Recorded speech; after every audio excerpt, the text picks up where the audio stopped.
T is a transformation r cube to r cube defined by Tx y z equal to 0 z y plus z। यानी कि यहाँ पर ये समझना जरूरी है कि अगर कोई X Y Z R cube से लेते हैं, यानी कि अगर कोई ये वी है और इसको हमने लिखा एक्स वाई जेड के फॉर्म में, तो X comma Y comma Z, तो ये क्या करता है जब हम इस पर टी अप्लाई करते हैं तो ये जो जेड वाली एंट्री है यहाँ पर जीरो कर देता है, और जो लास्ट एंट्री है उसको ये शिफ्ट कर देता है, और यहाँ पर लास्ट टू का सम लिख देता है। यानी कि इस एंट्री का जो एक्स है उसका कोई रोल नहीं होता है। यहाँ पर इसकी इमेज कुछ इस तरह से डिफाइन होती है। So that it is a linear transformation. तो हमें ये कंफर्म है कि ये लीनियर ट्रांसफॉर्मेशन, बस इसको दिखाना है। If V belongs R cube is such that T square V is not zero. इसका मीनिंग हुआ टी ऑफ टी वी, यानी कि 2 बार टी अप्लाई करना है वी पर, तो वो नॉन जीरो होना चाहिए। Then so that V T V और टी स्क्वायर वी, ये इस तरह से एक बी डिफाइन किया गया, यानी कि एक सेट डिफाइन किया गया, फॉर्म्स अ बेसिस। ये एक बेसिस फॉर्म कर रहा है, यानी कि जो सेट है ये एक बेसिस फॉर्म कर रहा है आर क्यूब का। ये हमें दिखाना है कि ये भी कंफर्म है क्योंकि ये लिखा हुआ है। सो दैट यहाँ पर ये पूछा नहीं गया कि is this is a basis और not. Compute the matrix T with respect to B, यानी कि इस बेसिस के रेस्पेक्ट में एक मैट्रिक्स कंप्यूट करना है, हमें निकालना है। Also find V belongs R cube such that, ये वाली जो प्रॉपर्टी है ये होल्ड हो। और एक हमें ऐसा वी भी बताना है, यानी कि एक पर्टिकुलर वी बताना होगा। तो पर्टिकुलर वी बताना है कि T square V not equal to zero. तो सबसे पहले हमें यहाँ पर दिखाना है कि T is a linear transformation. तो लीनियर ट्रांसफॉर्मेशन के लिए हमें क्या करना होता है, T C U equal to C T U. ये जो सी है ये फील्ड का एलिमेंट है और ये वेक्टर है, और T U plus V equal to T U plus T V, यानी कि u और v को कंबाइन करो फिर उस पर ऑपरेट कराओ, तो ये क्या होता है, उसकी दोनों की इमेज का सम, यानी कि एलिमेंट देन उसकी इमेज, यहाँ पर इमेज का सम, ये इक्वल होता है। तो हम बोल देते हैं अगर ये दोनों प्रॉपर्टी सेटिस्फाई हो रही है तो हम बोल देते हैं लीनियर ट्रांसफॉर्मेशन है। या इन दोनों प्रॉपर्टी को हम एक लाइन में भी कंबाइन कर सकते हैं। यहाँ पर स्केल्ड हुआ है और यहाँ पर कंबाइन हुआ है, तो स्केल्ड और कंबाइन दोनों एक साथ में लेने हैं।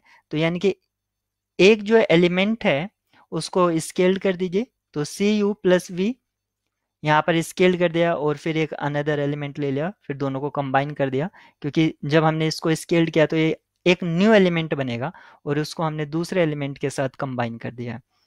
तो ये कोई पर्टिकुलर एलिमेंट नहीं होगा क्योंकि यू हमने कोई भी आर्बिट्री एलिमेंट फिर उसको स्केल्ड किया, तो ये भी कोई एक आर्बिट्री एलिमेंट इस तरह से बनेगा, फिर उसको हमने वी के साथ ले लिया, फिर इस पर टी अप्लाई करेंगे तो C T U plus T V, या इसको हम ऐसे भी लिख सकते हैं एक अनदर फॉर्म, और ये हो जाता है T C U plus D V, यानी कि दोनों को स्केल करके फिर प्लस कर दो, C T U plus D T V. तो इसमें से कोई सा भी फॉर्म आप चूज कीजिए और वो कर लीजिए। तो मैं ये वाला थर्ड वाला ले रहा हूँ इस फॉर्म को। तो इस फॉर्म के लिए यू और वी यानी कि 2 एलिमेंट चाहिए मुझे, तो मैं बोल देता हूँ u और v। तो u मैं ले लेता हूँ x1 y1 z1, और v ले लेता हूँ मैं x2 y2 z2। फिर मुझे क्या करना है, मुझे 2 स्केलर लेने हैं, जैसे कि मैंने यहाँ पर c और d लिया, तो मैं इसके स्केलर ले लेता हूँ। तो मान लीजिए मैंने अल्फा और बीटा स्केलर ले लिए, तो यहाँ पर अल्फा और बीटा, यानी कि इसको सबको अल्फा से मल्टीप्लाई, इसको सबको बीटा से मल्टीप्लाई, तो फिर दोनों का यहाँ पर सम लेना है, तो यानी कि करस्पॉन्डिंग एंट्री का सम लेना है, यानी कि alpha x1 plus beta x2 comma alpha x2 plus beta x2 comma alpha x3 plus beta, sorry x2 x1 x2 नहीं, ये y1, ये y2 और ये z1, ये z2। तो ये मेरी 3 एंट्री हो गई। अब इस पर मुझे t अप्लाई करना होगा, तो t अप्लाई करते हैं इस पर।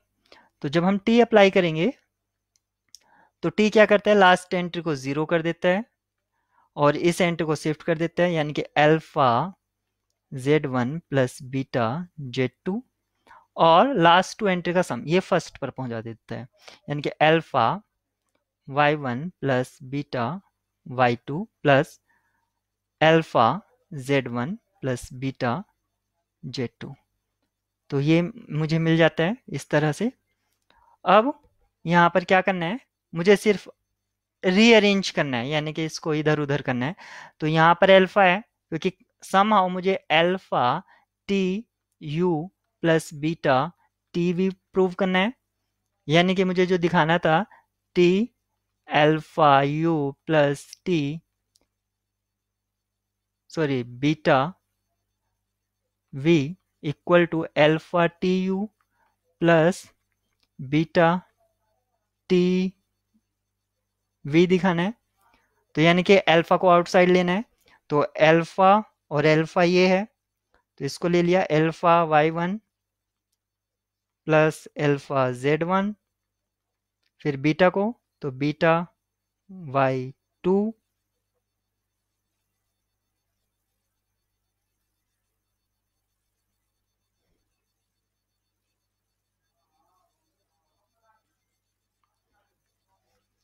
एक्चुअली ये एक्स वाई में मैंने मिस्टेक तो नहीं कर दिया, alpha x1 beta x2 alpha y1 beta y2 alpha z1 z2, फिर तो ये अल्फा y1 अल्फा z1, ये हो गया बीटा y2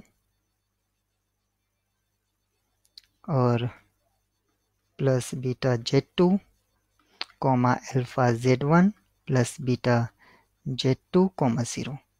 ये एक तरह से इस तरह से हो गया है, यानी कि जो टपल है हमारा वो इस तरह से लिखा। अब क्योंकि मुझे ये सम में है, क्योंकि यहाँ पर ये सम में लाना है तो प्लस करना है, तो यानी कि इसको मैं 2 में ब्रेक करता हूँ u और v के फॉर्म में, ताकि अल्फा बाहर आ जाए। तो अल्फा अल्फा ये और एक ये ले लेता हूँ और लास्ट एंट्री 0, यानी कि सेकेंड एंट्री पर अल्फा z1, थर्ड एंट्री 0 और इसकी फर्स्ट एंट्री ले लेता हूँ मैं alpha y1 plus alpha z1।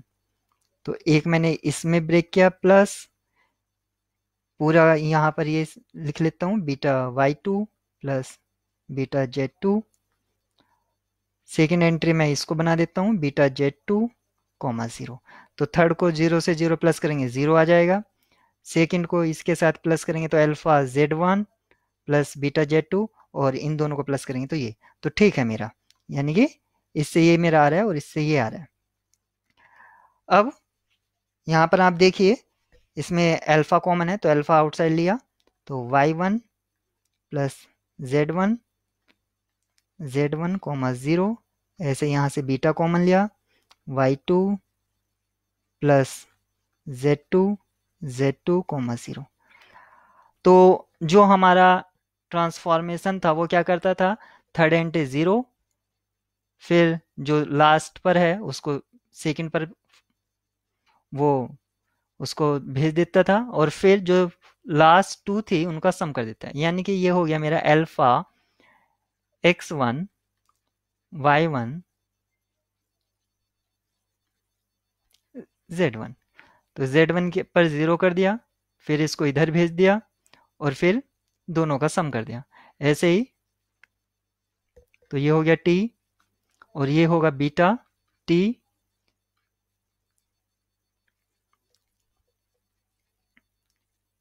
x2 y2 और z2 और x1 y1 z1 क्या थे मेरे, ये टी वी हो गया, सॉरी u हो गया और ये मेरा बीटा टी वी हो गया। तो इस तरह से ये हमें मिल जाता है, इस तरह की ये फॉर्म। तो हम इसको कह सकते हैं लीनियर ट्रांसफॉर्मेशन हमने प्रूव कर दिया। लीनियर ट्रांसफॉर्मेशन प्रूव हो जाने के बाद हमसे ये पूछा गया था कि ये दिखाना है कि एक बेसिस है, हमें ये दिखाना है कि ये एक बेसिस है। तो सबसे पहले हम देख लेते हैं कि ये बेसिस है या नहीं है। If V belongs R cube is such that, तो ये बेसिस है। तो सबसे पहले हमें ये दिखाना होगा कि लीनियरली इंडिपेंडेंट वेक्टर्स हैं और ये स्पैन करते हैं आर क्यूब को, ठीक है। और लीनियरली इंडिपेंडेंट दिखा देते हैं, स्पैन दिखाने की जरूरत नहीं है क्योंकि इसमें 3 ही वेक्टर हैं एग्जैक्ट, और इसकी जो डायमेंशन है वो भी 3 है, यानी कि n के इक्वल हो रही है, n यहाँ पर 3 है। तो एग्जैक्ट n एलिमेंट्स हैं, यानी कि 3 एलिमेंट्स हैं। तो स्पैनिंग दिखाने की जरूरत नहीं है, सिर्फ हमें लीनियरली इंडिपेंडेंट दिखा देते हैं तो हमारा काम हो जाता है। तो हम यहाँ पर ले लेते हैं। तो कोई हमें वी फाइंड करना है। तो v जो है T square we non zero होना चाहिए, और t डिफाइन किया गया है तो उसको 0 पर शिफ्ट करता है, फिर सेकेंड, और ये y प्लस जेड। तो हमें ये ध्यान रखना है कि z पर कभी भी 0 चूज नहीं करना है। x और y आपके कुछ भी हो, लेकिन z पर यहाँ पर x और y z पोजीशन पर, यानी कि यहाँ पर कभी भी आपको 0 नहीं लेना है। अगर 0 ले लिया तो क्या होगा कि ये जब हम आप इस पर t अप्लाई करेंगे तो ये तो 0 हो ही जाएगा। फिर z वाली पोजीशन यहाँ आएगी और फिर इन दोनों का सम। तो यहाँ पर पहले से ही 0 था, और फिर यहाँ पर जो भी हो तो ये हो जाएगा y प्लस 0, यानी कि y आएगी। अब ये इस तरह से हो जाएगा, इसकी कोई इंपॉर्टेंस नहीं होगी। तो जब हम इस पर अगेन टी अप्लाई करेंगे, क्योंकि 2 बार टी अप्लाई करने पर वो नॉन जीरो होना चाहिए, तो ये तो 0 होता ही है। फिर ये वाली एंट्री यहाँ पर आएगी और फिर लास्ट 2 का सम, तो 0। तो यहाँ पर ये 0 आ जाता है। तो आपको इतना यहाँ पर यही ट्रिक है कि आपको z को 0 नहीं लेना, बाकी कुछ भी ले लीजिए। तो z को 0 नहीं लेना है तो हम इसके 1 ले लेते हैं और बाकी 2 एंट्री पर 0 ले लेते हैं, इस तरह से। तो एक v जिसके लिए T square we non zero है, तो चेक कर लेते हैं कि हमारी जो एंट्री है वो सही है या नहीं है। तो टी 0 0 1, तो ये क्या करेगा, थर्ड पोजीशन पर 0 कर देता है, फिर थर्ड को सेकंड पर ला देता है, और लास्ट 2 का सम कर देता है फर्स्ट पर, यानी कि 0 प्लस 1 1। तो ये टीवी हो गया हमारा, ये हमने वी लिया तो टीवी हमारा ये हो जाता है। फिर टी ऑफ टीवी चेक करेंगे तो ये क्या होगा, टी ऑफ 1 1 कॉमा 0। तो इसको ये क्या करेगा, लास्ट एंट्री 0, फिर लास्ट को सेकंड पर शिफ्ट करेगा, और फिर लास्ट 2 का सम यानी कि 1। तो हाँ, ये नॉन जीरो के बराबर है। तो हमने एक ऐसा वी फाइंड कर लिया जो हमसे पूछा गया है। अब सिर्फ हमें ये चेक करना है कि वो जो है लीनियरली इंडिपेंडेंट है। तो हम देख लेते हैं कि ये लीनियरली इंडिपेंडेंट है क्या नहीं है। तो कौन कौन से हैं, एक v टीवी और टी स्क्वेयर वी। हमें ये देखना है कि ये लीनियरली इंडिपेंडेंट है या नहीं है। तो आप इसको देख सकते हैं। तो अगर आप इसको देखना चाहें तो आप इसको ऐसे देख सकते हैं कि आप ए बी सी कोई स्केलर ले लें 3, और फिर A V plus B T V plus C T square V equal to 0। फिर इसको प्रूव कर सकते हैं, या इसका शॉर्टकट तरीका ये है कि क्योंकि ये तो हमें पता ही है कि हाँ वो उसके शो करना है, तो आप ऐसे भी कर सकते हैं। अदरवाइज यही वाला जो एलिमेंट मैंने आपको बताया इसको पुट कीजिए v में, तो यहाँ पर v हो जाएगा, यानी कि 0 0 1। फिर इसकी इमेज आई थी 1 1 0 1 1 0, और इसकी इमेज आई थी 100। अगर ये हमारा हो जाता है तो वो भी हो गई, तो इसको हम लीनियरली इंडिपेंडेंट प्रूफ कर लेते हैं। तो यानी कि alpha 001 plus A B C लिया ना मैंने ए, तो ये बी हो गया 110 प्लस सी 100 इक्वल टू 000। तो ये हो जाएगा बी प्लस सी, यहाँ 0, यहाँ बी, और थर्ड पर ए, यहाँ 0, यहाँ 0, 000। तो ए इक्वल टू 0, यहाँ पर बी इक्वल टू 0, क्योंकि ये एन टपल्स हैं, अगर वो दोनों टपल्स इक्वल हैं तो करस्पॉन्डिंग एंट्री, तो बी 0 हो गया। तो जब बी 0 हो गया तो सी इक्वल टू 0, क्योंकि बी प्लस सी का सम क्या है 0, तो बी 0 है तो सी इक्वल टू 0। तो ए बी सी आपने यहाँ पर देख लिए, ये हो जाता है। या अगर आप ऐसे नहीं तो इसको जनरल भी ले सकते हैं। तो जनरल में हमें क्या लेना था, वी टी वी और टी स्क्वेयर वी। तो वी अगर आपका कोई एक्स वाई जेड है तो आप इसको लिखेंगे एक्स वाई जेड। फिर इसका इमेज क्या होगा, इसका इमेज होगा 0, फिर ये शिफ्ट करेगा z, और दोनों का सम y प्लस जेड, और ये होगा इसका इमेज 0 0, क्योंकि जो यहाँ पर होता है वो यहाँ पर सेकंड पर आ जाता है, और फिर लास्ट टू का सम z। अब मुझे ए बी सी लेने थे, तो a प्लस बी और प्लस सी इक्वल टू 0 0 0। इस तरह से आप देख सकते हैं। तो यहाँ पर देखेंगे आप, तो ए एक्स यहाँ पर हो जाएगा प्लस बी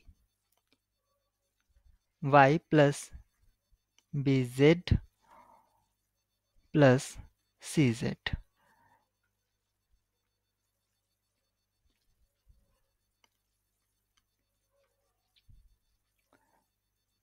सेकंड पर होगा ए वाई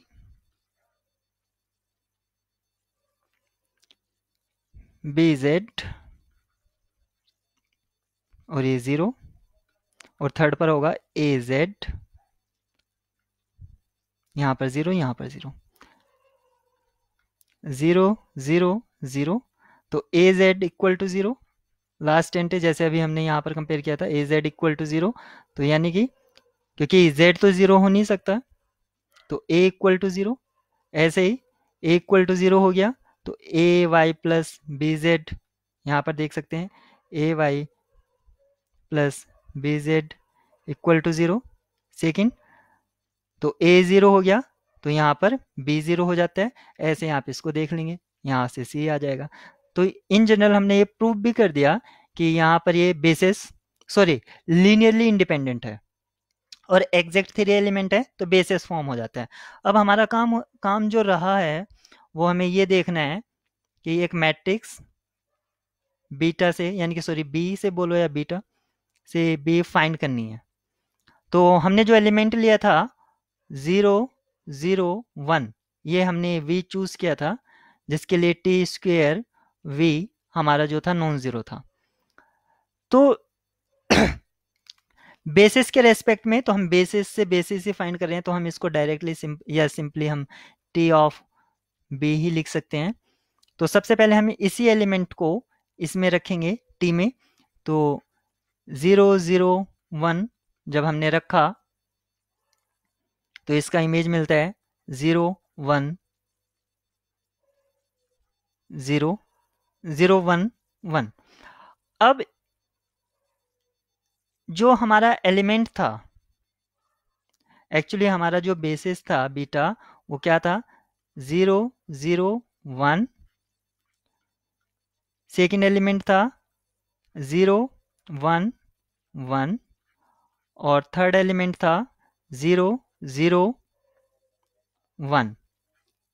ये हमारा बेसिस है। तो हम सबसे पहले इस एलिमेंट को इसमें रखा तो इसका इमेज हमें ये मिला, और इस इमेज को अब हमें इसी के लीनियर कॉम्बिनेशन की हेल्प से लिखना है। तो इसको हम लिख लेते हैं 0 टाइम्स दिस वन, इसको मैं बोल देता हूँ v, ये tv और ये t स्क्वेयर v। तो 0 टाइम्स v प्लस 1 1 यानी कि 1 टाइम्स tv, यानी कि यही एलिमेंट हो जाएगा 1 1 0 और प्लस 0 टाइम्स 1 0 0। तो यानी कि कॉफिशिएंट्स क्या है 0 1 0। तो जो मेरा फर्स्ट कॉलम है 0 1 0 वो मुझे मिल गया है। ऐसे ही अब मैं सेकंड एलिमेंट को लूँगा। सेकंड एलिमेंट मेरा ये है, तो इसकी इमेज मुझे ये है, पता है पहले से ही। अब इस इमेज को यानी कि 1 0 0 को मुझे इसकी हेल्प से लिखना है। यानी कि एक्चुअली मैंने क्या किया, मैंने किया t 1 1 0 सेकेंड एलिमेंट लिया, तो उसकी इमेज ये आएगी। और इस इमेज को इसके कॉम्बिनेशन से लिखना है, तो 0 टाइम्स 0 0 1 प्लस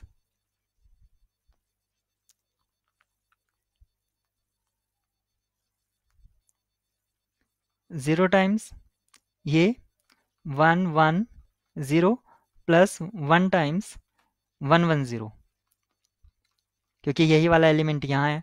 तो मुझे जो सेकंड कॉलम मिला 0 0 1 0 0 1, और लास्ट में मुझे इसके लिए देखना है t ऑफ 1 0 0। तो इसकी इमेज क्या होगी, लास्ट एंट्री 0, लास्ट वाला सेकंड पर, और फिर लास्ट का इमेज यानी कि 0 0। और ये पूरा 0 वेक्टर है, इसको इसके कॉम्बिनेशन से लिखेंगे, तो 0 times first 0 0 1 plus 0 times second 1 1 0 1 1 0 और फिर 0 टाइम्स 1 0 0। तो यानी कि कोएफिशिएंट क्या हो गया 0 0 0, तो लास्ट कॉलम 0 0 1। तो इस तरह से हमने ये टी बीटा यानी कि बी फाइंड कर लिया, यानी कि मैट्रिक्स रिप्रेजेंटेशन। अब आप यहाँ पर भी कुछ भी लें, मैट्रिक्स रिप्रेजेंटेशन यूनिक है, तो ये आपका ये वाला मैट्रिक्स आएगा। तो इस तरह से हमने इसको सॉल्व किया।